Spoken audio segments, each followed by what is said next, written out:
So ADHD is the new term. ADD was an older term, but it's really ADHD now is how they describe it. So it's a behavioral disorder that emerges before the age of 7 usually. Symptoms include inattentive, impulsive, and hyperactive behaviors. ADHD is not a reflection of a child's intelligence nor caused by poor parenting. In fact, quite the opposite.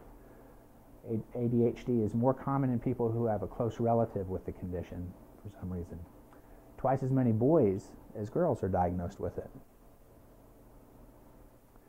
The current DSM manual outlines mental condition criteria, and as I said, although the terms ADD and ADHD are used interchangeably, ADHD is the official name these days that they use. That's the older term, ADD. It affects children, adolescents, and adults. It's one of the most common childhood psychiatric conditions in the U.S. The NIH estimates 5 million children in the U.S. have ADHD, which is about 5% of all the children. Studies have shown that up to 70% of children with ADHD continue to have symptoms as adults. So that's a huge number. So outgrowing it is not likely. What does it mean to be diagnosed? After a child has shown 6 or more specific symptoms on a questionnaire for more than 6 months in more than 2 settings, that's what ADHD means. There's no single test. It's based on questionnaires. In fact, the gold standard is a series of questionnaires filled out independently and without knowledge of each other by the child's parents, teachers, any prominent adult in their life that interacts with them on a daily or weekly basis. These adults independently, as I said, fill out these results, and then, okay, you have like 18 questions, many more with the gold standard, which is called the Vanderbilt questionnaire, which if anybody wants a copy of those, I'd be glad to give you after the talk. So you get 6 or 9 on that section, and or 6 or 9 on the next section, and that's a high likelihood that you have ADHD. A doctor can diagnose ADHD with the help of standard guidelines. It involves gathering information, like you said, from several sources, school, caregivers, parents, and then couple that with their behavior and symptomatology. So the official 3 types of ADHD now are hyperactive, impulsive, or it's just called hyperactive, inattentive, or both combined. So hyperactive children show both hyperactive and impulsive behavior, but are able to pay attention. Inattentive, formerly known as ADD, not only they're not overly active. This is my daughter. They do not disrupt the classroom with other activities, so their symptoms might not be noticed, or both.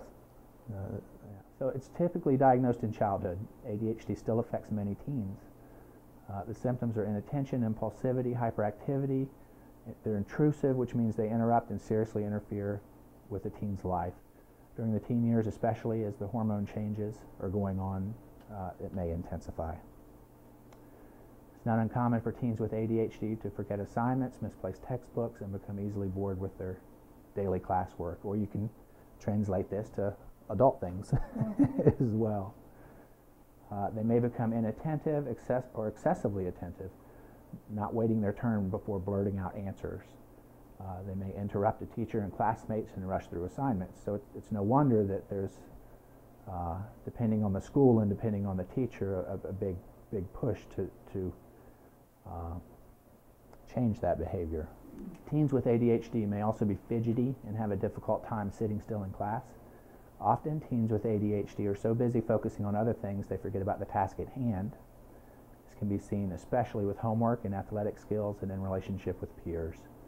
And this often leads to poor performance on tests and being rejected from sports teams, extracurricular activities, and peer groups because they can't hold a focus or interact in that way. As teens, they're more likely to be heavy drinkers than teens without ADHD. In clinical studies, researchers confirmed that teens with ADHD were twice as likely to have abused alcohol within the past 6 months.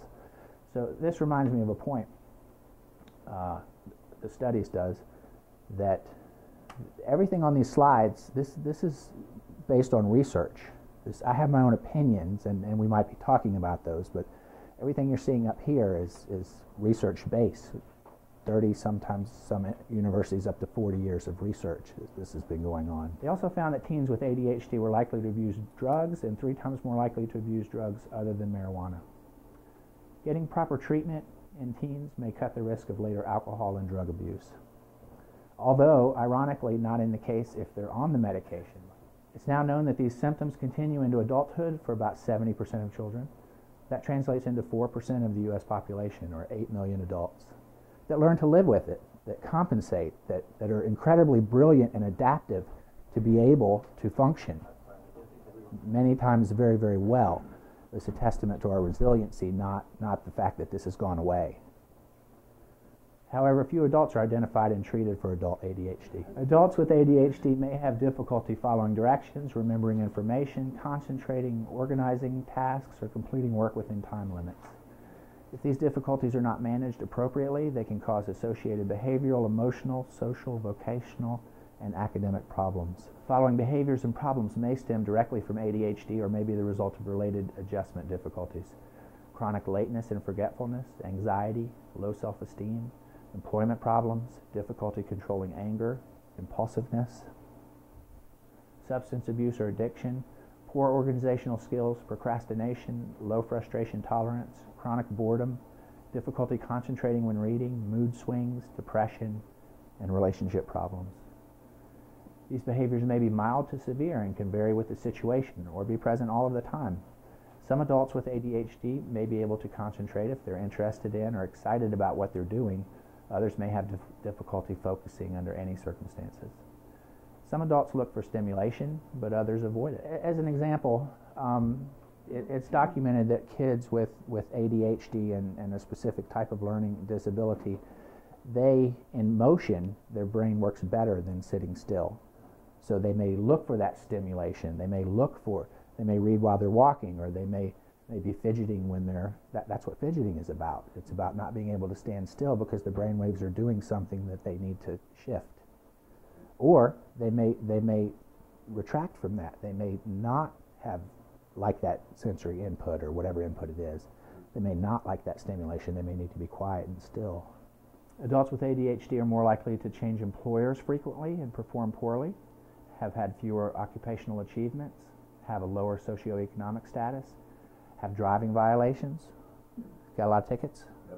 Yep. Such as being cited for speeding, have their licenses suspended, be involved in more crashes, rate themselves and others as using poorer driving habits. They're also more likely to use illegal substances more frequently, smoke cigarettes, self-report psychological maladjustment more often, have more marital problems in multiple marriages, have higher incidence of separation and divorce. Much of this functional impairment diminishes with remission of the disorder and can be mitigated by appropriate treatment. So many conditions are when you have ADHD, it's common to have other things associated with it, such as learning disorders, anxiety and depression, bipolar, oppositional defiance disorder, and this whole list of things. They often go hand in hand with ADHD, and it's kind of broken down there: children, adolescent, adult.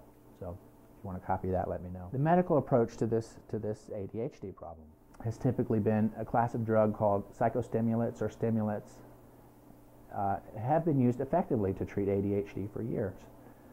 They have many side effects, though, and I'm passionate and I have my opinion, but don't get me wrong and think that these drugs are not needed or necessary. Sometimes they are, and there are other ways and other solutions that should be tried first, in my opinion. They work by increasing the production of 2 neurotransmitters, dopamine and norepinephrine. That's the key reason they're so hard to come away from once you start them, and that your system becomes addicted to them. These medicines help users to focus their thoughts and ignore distractions. Stimulant medications are effective in 70 to 80% of patients.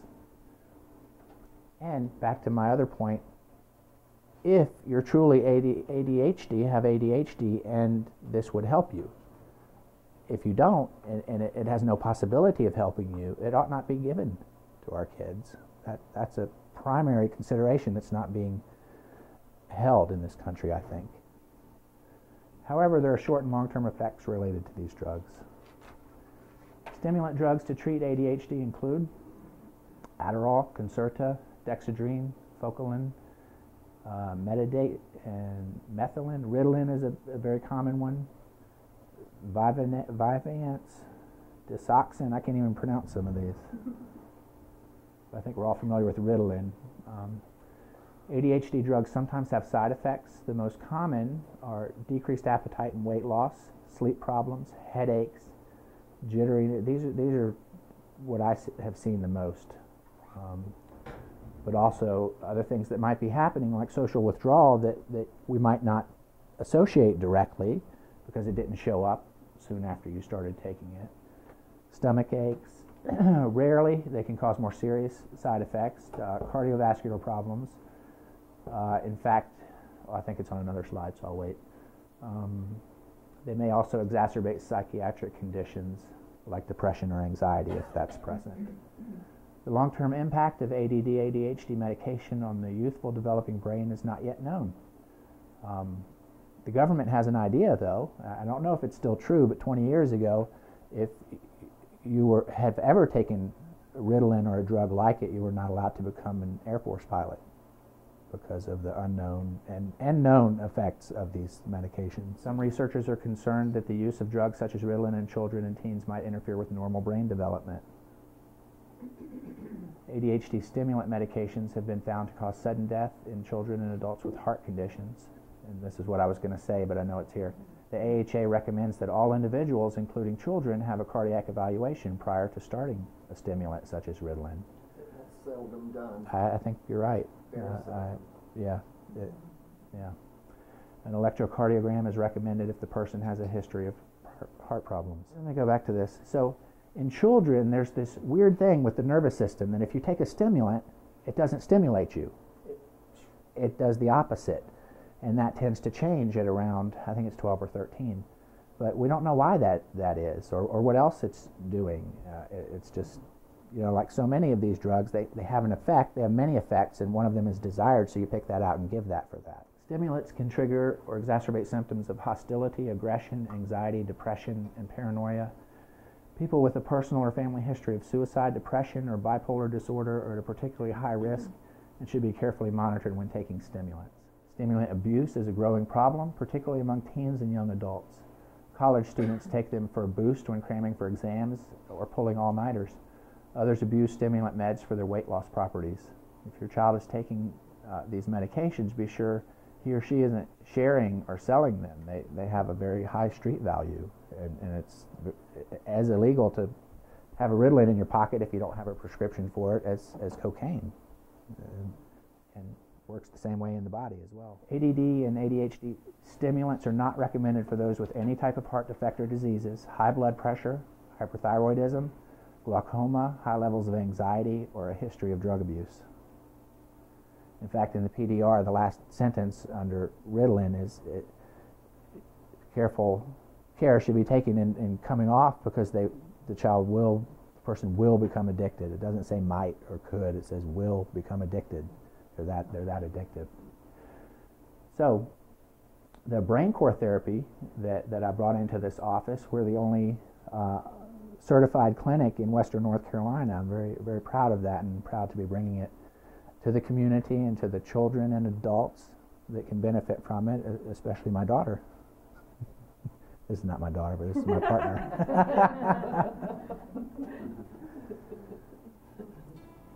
Okay, so brain core therapy is a neurofeedback-based approach at treating symptoms associated with ADHD and other things as well.